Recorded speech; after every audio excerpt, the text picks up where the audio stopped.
Hey, Nikki here and welcome back to Meiringen and our beta route setting World Cup reports. One night session done and we are gonna start with the male category. Many big names missing due to COVID. Sean McCall, the British team. Some Japanese were allowed to travel, some were not here. Where's Kai Harada?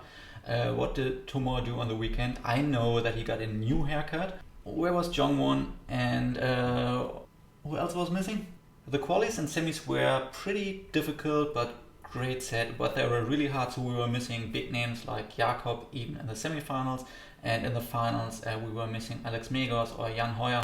So it was again a big Japanese show, 4 Japanese starters: Tomoaki Takata, Kokoro Fuji, Yoshiyuki Ogata, and one young gun, Sohta Amagasa. I've seen him in Arco at the Youth World Championship in 2019.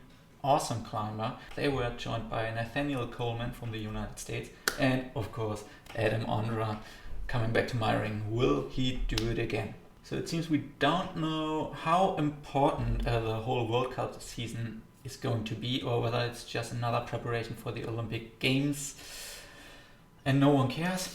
Hard to say. But when it comes to the Olympic Games, I got an interview lined up with Percy Bishton. It's already recorded, I just need to edit it. And Percy Bishton is the head setter for the bouldering category at the Olympic Games. So this is quite exciting, and it's a great interview, I think. At least he's a native speaker, so it's pretty good what he says. What I do, clickbait over. Let's check out Meiringen 2021, and if you want to know more, let me know what you want to know more. Nikki out, stay climb, keep parkour, let's go. And let's go. Boulder 1 starts with a run, and if you did it sideways like Kokoro here, you would hit the white volume on the right side before you establish a legal starting position. Kokoro didn't have a good time anyway. He was not able to hold on to these 2 pinches. Nathaniel Colemann was in his first try. He did a little bit more frontal, and then he moved into the sick move around the red around the corner where you had to palm down. And that was a great move we are going to see soon. And as mentioned before, Japanese young gun Sohta Amagasa hit this white volume, which is not part of the start, so he needed to do it again. But this gives us more time to take a look at this really cool move. Really complex. You had to combine many things. First you had to stand up and push with your right leg, then with your right hand you had to push down, and then your whole body needed to move around the red to the right, so you can reach the zone hold as a side cling, undercling, and with your right hand push you higher into this undercling position. Really complex, really powerful, and really difficult to execute, especially after the first dynamic move, and Sohta was not able to do it, unfortunately. Yoshiyuki Ogata, the last World Cup winner from 2019 in Wales, was way closer already in his first try. In his second try he was also very close, and then finally in his third try he stuck the move, got the zone, and then he just had to do another dynamic move. Similar to the start, you had to jump again to 2 different pinches, hold onto them at the same time, and unfortunately he didn't stick it. But then we had one more try with 1 minute left, and he was able to execute the move to the zone perfectly. Really powerful and really great move. And also take a look at his right hand. He was able to stick the pinch. He slips away. I don't know how much power this guy has. Take a look at his right hand. He loses the pinch, but then on the swing back he gets it again. Crazy. And a top for Yoshiyuki Ogata. His teammate Tomoaki did not have a good time with the crux move to the zone, so he tried to establish a good position and at least get the zone. Nothing more than that. And only one starter left. Adam Ondra, the big favorite, did not have a good time with this move. Let's compare why and how. So Adam is a little bit taller, way taller. We can see that right here. He doesn't look comfy at all in this position, while Yoshiyuki on the right side of the screen, his left arm is straight, his left leg is pointing towards to the right, his hip is close to the wall. Adam is sitting on the volume. You can see his left foot is pointing towards into the wall, and his left arm is bent. First you gotta pull and of course stand up towards the right, and Yoshiyuki continues this standing up movement. You can see how he pushes with his right hand and his right leg is extending while Adam's right hand is just touching the volume, pretty gentle but never forceful pushing down, and he also doesn't execute and finish standing up higher, so he cannot push himself into the undercling.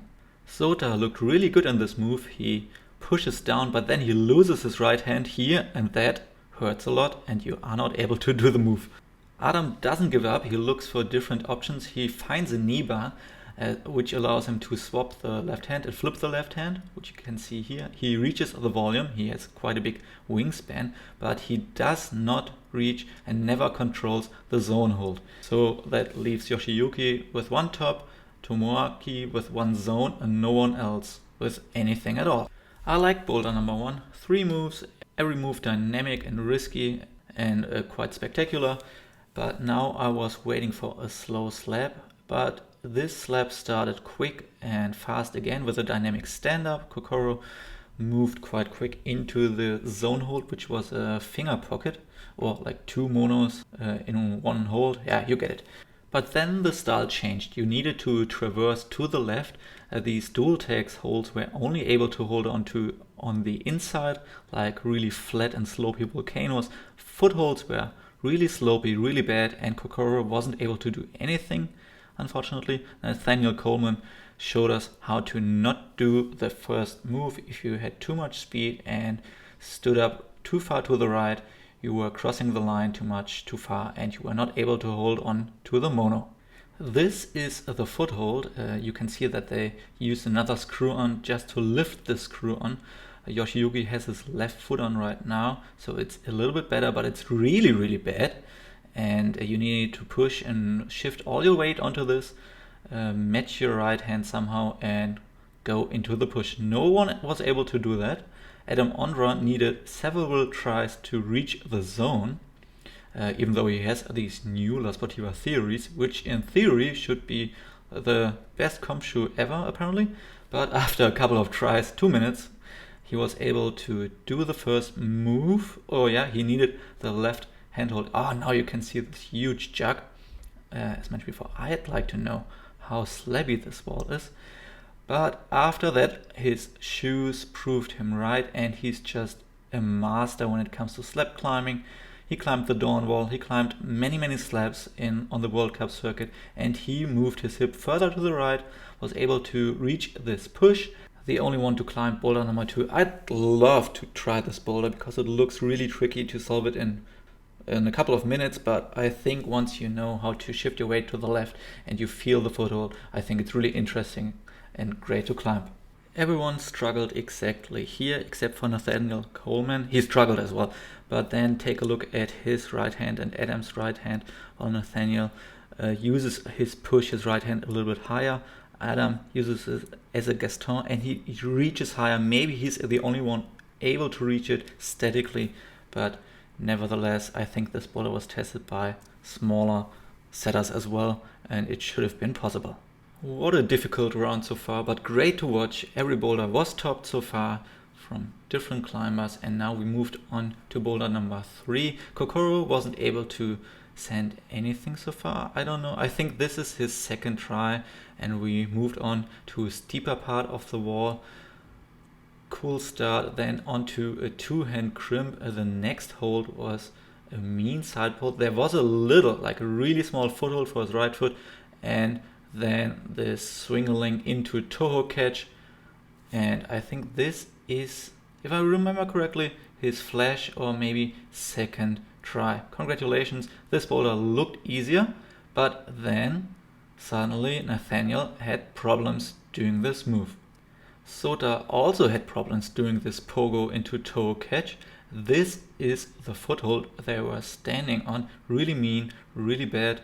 And Yoshiyuki also had problems doing this move. He did it after a few tries, and unfortunately there's not much to analyze. Sometimes you just gotta pull harder, swing harder, and jump further. Another very complex but pretty cool move. Adam Ondra tried to split the move into different parts, get the toe hook into the position first and then jump higher. Did not work, even though he's a toe hook master and pretty tall. But in the try afterwards, he was able to do that, and this is the Another time comparison. Yoshiyuki on the left, Adam on the right. Tomoaki Takata was also able to climb the boulder, but now please enjoy this head-to-head comparison. Unfortunately, there wasn't a camera angle which showed us both guys from behind, so we got to deal with this angle, and this was a head-to-head race going into boulder number 4. Yoshiyuki had 3 zones so far, so he was leading the race in front of Adam Ondra. Let's enjoy boulder number 4. Boulder 1 to 3 each had at least one dynamic move in it. Boulder number 4 was completely different. It didn't have a single dynamic move. It was mainly powerful, burly, open-handed handholds, grips, and bad footholds. But huge surfaces you had to stand on, and you needed to think about where do you want to stand, how do you want to shift and apply pressure onto this sloping volume on the right side. Kokoro, I think already a 3rd or 4th try, this one was just exhausting. He got the zone hold, which was this huge stack of volumes, and he was trying to go to the right. There was one more crimp on the right side, was not able to get it. Nathaniel Colemann, in his flash go, moved his right foot way further to the right, already around the edge of the blue volume, and I think there will be another camera angle soon which allows us to see his struggle and his fight, which was intense. Dude, yeah, you can see it here. You had to push yourself with these volumes onto the blue volume. And I think Nathaniel took a break for 2 minutes before he started his last go, which was way more successful. His right foot is in a toe hook, keeps his hip close to the wall. He can reach this little crimp, and then he jumps, only with 3 fingers, really, really close. Also, time was running out, and Nathaniel was topping boulder number 4 in his 2nd try. Powerful, spectacular, just great to see. Yoshiyuki needed to do one thing: climb boulder number 4 in 1 try less than Adam Ondra to win this boulder competition. And he was really close to doing that. He slipped a little bit, had some problems, put a knee bar in, which made it possible for his left hand to reach around, but then he slipped. And he wasn't able to recover and was not able to send boulder problem 4 anymore. Adam Ondra, solid in his flash go. He knows how to deal with applying pressure on volumes, but suddenly when he reached around, his right foot slipped. Same as Yoshiyuki. But he took another break, and this is Adam Ondra's go in boulder number 4, his 2nd go. As mentioned before, most climbers took a longer break because it was so powerful and so burly. Adam Ondra, 2-minute break almost, or 1.5, and then he moved into this volume.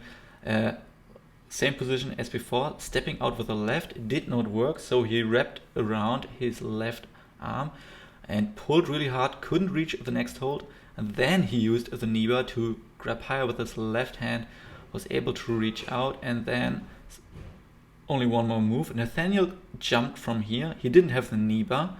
Adam used his drop knee. Oh man, he finds positions no one else finds. Was able to static the last move, and he knew last starter out. 2nd top in boulder number 4. Adam Ondra winning Meiringen again in front of all these Japanese guys, and Nathaniel Colemann. Great show on Let's Compare how and why he won with topping boulder number 4. If there's one thing I don't like, and if there's one thing I cannot do at all, it's knee bars. It seems Adam's knee bar is stuck in place. He knows how to knee bar. He's an experienced rope climber, you might say, and I think Yoshiyuki's knee bar is not as stuck in place. He tries to shimmy his way a little bit higher, and then his right foot slips. His knee bar is not in place. Yeah, I think that's it. That's the reason why Yoshiyuki was not able to do that. Maybe not enough pressure on his right foot. And there's only one more thing for us to do. Enjoy Adam Ondra and Nathaniel Colemann climbing boulder M4 side by side. And Nathaniel starts a little bit slower, but then he catches up sooner or later with Adam. Is it Adam's controlled style? Maybe so, maybe not. Maybe he just enjoyed it way more climbing it. Yeah, congratulations again. That was a great show from Adam Ondra, and I think it was also a great final. a good mix, a lot of dynamic, complex moves, and it was on the harder side. But after this long break due to COVID, I'd rather enjoy a hard final where everyone had to fight a lot and with many great moves, many great bowlers. Yeah, what did you think about the final? Did you think it was too hard? Did you enjoy the show? I really liked it. Unfortunately, only Sohta wasn't able to top anything, but all the bowlers were topped from different guys in different amount of attempts, and we were able to enjoy a great show. Wow, still here? Awesome, I love you. Tell your friends and tell me what you think of it and what you want to see, what you want to hear, what you want to know more. And stay tuned for the women's episode, which will come soon. Nikki out. See you soon.